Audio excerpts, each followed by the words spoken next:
शिव पुराण कहती है, भगवान शंकर का चरित्र वर्णन कर रहा। गणेश जी महाराज को एक दुर्वा प्राप्त हो गई। उस दुर्वा की महत्वता को जो समझा, हम तो यहां तक कहेंगे, शायद आप लोगों के स्मरण में है नहीं है, कि कभी कभी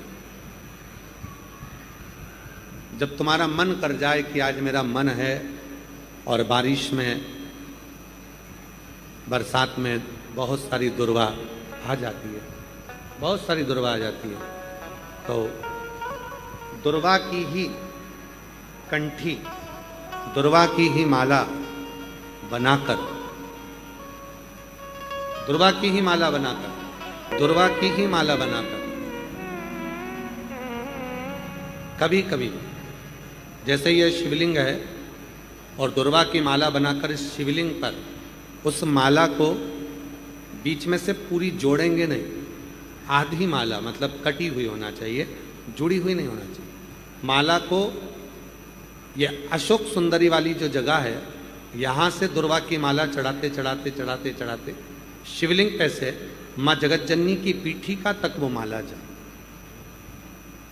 अभी बारिश में दुर्वा आ जाती है, सावन के महीने में जब तुम्हारा मन पड़ जाए, और अगर तुम्हारे बगीचे में दुर्वा मिल जाती हो तो हर महीने भी अगर आपने यहाँ अशोक सुंदरी से दुर्वा की माला बनाई और उस माला को यहाँ से चढ़ाते चढ़ाते चढ़ाते चढ़ाते ऐसे शिवलिंग पर समर्पित करते हुए अपने उंगली पर थोड़ा सा घृत लगाकर बीच में एक बिंदी लगा दें और बाबा को अपने मन की कामना कहकर आप वापिस अपने घर पर आ जावें। 2 या 3 बार आप अगर दुर्वा की माला समर्पित कर देते हैं तो जो भी मन की कामना होती है, मेरा देव अधिदेव महादेव पूर्ण जरूर कर। उस दुर्वा की माला में वो बल होता है जो शिव को हमारी ओर केंद्रित करता है। गणेश पुराण में आता है कि शमी वृक्ष की पत्ती को जब कोई नारी, पुरुष, बच्चा, बूढ़ा, जवान उस शमी के पत्ते को बेलपत्र के साथ लेकर जब शिवालय तक जाता है, जितनी देर तक वो शमी का पत्ता उसके हाथ में रहता है, जितनी देर तक शमी का पत्र उसके घर में रहता है, जितनी देर तक शमी का पत्र उसके स्पर्श में रहता है, उतने उतने शरीर के रोग, दुख, ताप काट देता है और उसे अलग से बल प्रदान कर देता है। शमी पत्र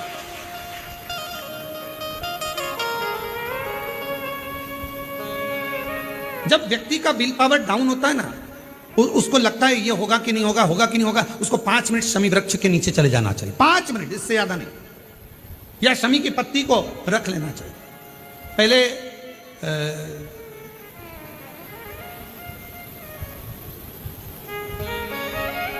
कोई स्थान का ध्यान नहीं आ रहा है स्मरण में, पहले एक नियम चलता था, आप लोगों के जिंदगी में भी, आपका भी बुढ़ापा आया होगा, आप भी युवान अवस्था में आए होंगे, कभी तो स्कूल गए होंगे, कभी तो पढ़ने गए होंगे। सबसे पहले अगर हमारे विद्याध्ययन को निकालेंगे तो हमारे यहाँ एक नियम चलता था कि शमी की पत्ती को किताब के अंदर उसको विद्या के रूप में रख लिया जाता था। बाद में ये नई नई डिजाइन की पत्ती आ गई तो विद्या का पेड़ पैदा कर दिया इनने। अब वो विद्या का पेड़ पैदा कर दिया तो विद्या को रखने लगे।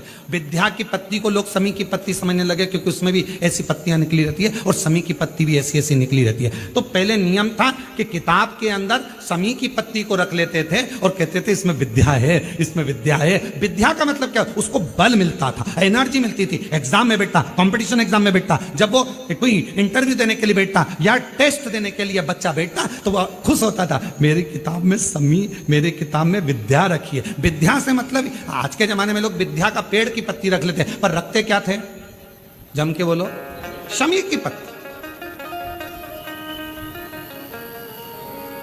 रखी क्या जाती थी, शमी की पत्ती।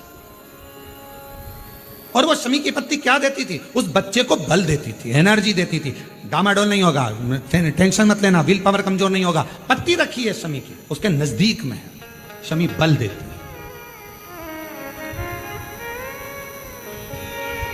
जो ये ऑनलाइन कथा चल रही है, ये शमी मंदार महापुराण की कथा चल रही है, शमी कथा। और बहुत सावधानी से इसका स्मरण करिएगा कि एक शमी के वृक्ष की पत्ती कितना बल देती, कितना बल।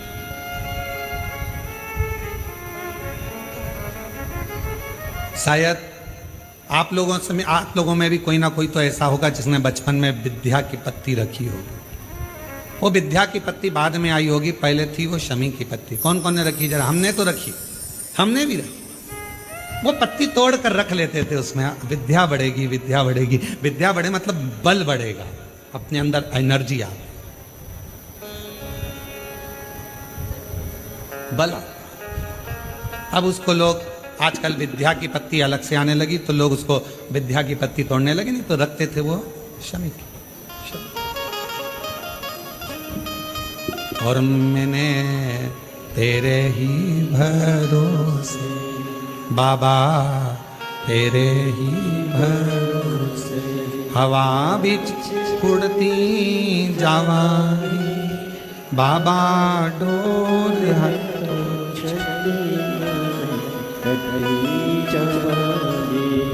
भोले मैं तेरी शंभू, मैं तेरी हवा बिच उड़ती जावांगी बाबा, डोर हटो छठी नामे कटी जावांगी। जैसे शिव का द्वार बेलपत्र, यहाँ शास्त्र कहता है आंवले का वृक्ष, शमी का वृक्ष, पीपल का वृक्ष, बट वृक्ष, ये हमको बल देते हैं, बल। मान लो शरीर के किसी भी अंग में अगर गांठ हो गई, बहुत बड़ा रोग हो गया, बहुत बड़ा रोग हो गया, डॉक्टर को दिखाइए, दवाइयां लीजिए, जांचें कराइए। और शंकर जी की 5 लड़कियां, पहले नंबर पर जया, 5 बेलपत्र लेकर जाओ। 1 बेलपत्र जया शिव शंकरा, जम के बोलो, जया शिव शंकरा। 1 बेलपत्र अशोक सुंदरी वाली जगह पर समर्पित कर। दूसरी विषहरा शिव शंकरा, गणेश जी की जगह पर अर्पित कर। श्यामली बारी शिव शंकरा, कार्तिकेय की जगह पर समर्पित कर।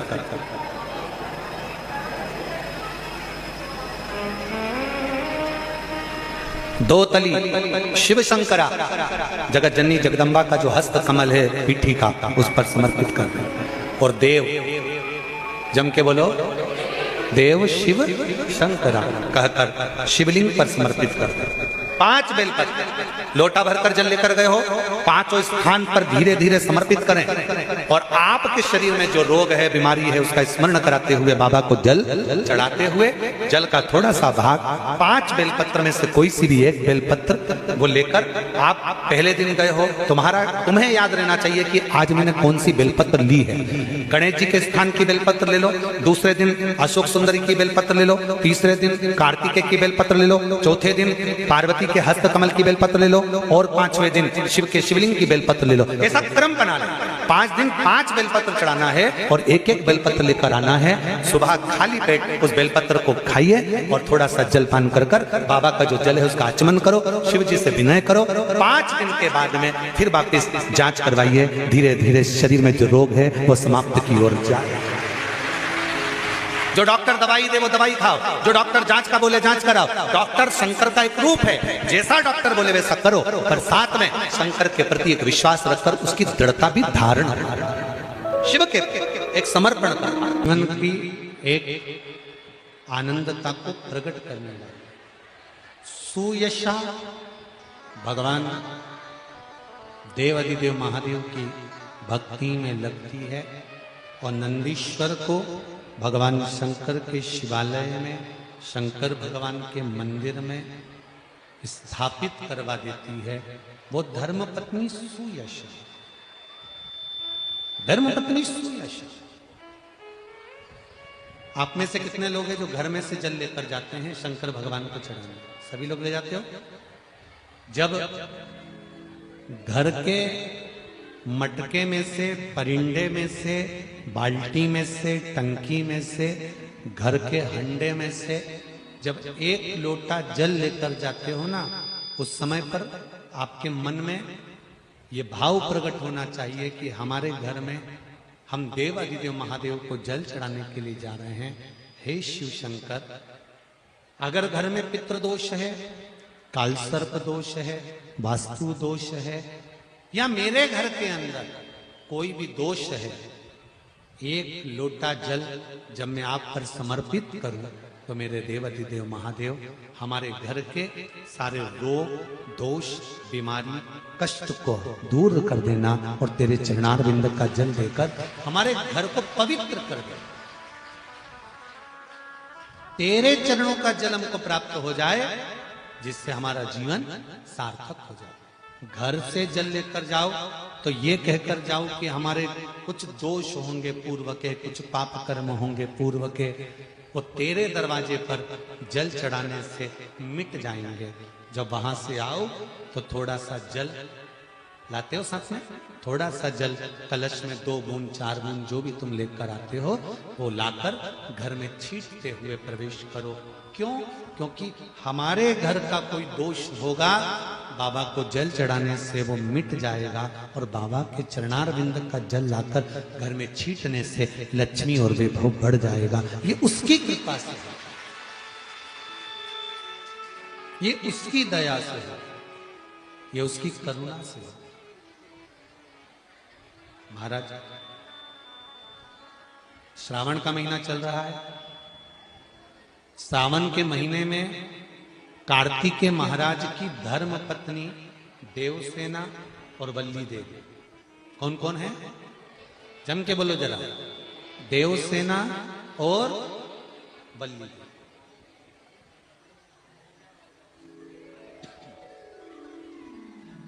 देवसेना और वल्ली देवी, ये कार्तिकेय महाराज की 2 धर्म पत्नी है। इन्होंने शंकर भगवान की आराधना कब करी थी?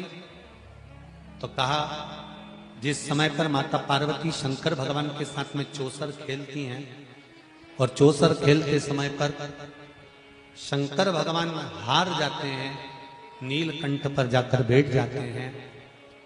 नीलकंठ पर से भगवान शंकर कार्तिकेय जी से बात करते हैं। भगवान विष्णु स्वयं पासा बनते हैं, रावण निर्णायक बनता है और कार्तिकेय के कहने पर वापिस पुनः शंकर भगवान चौसर खेलने के लिए माता पार्वती के साथ बैठ जाते हैं। फिर वापिस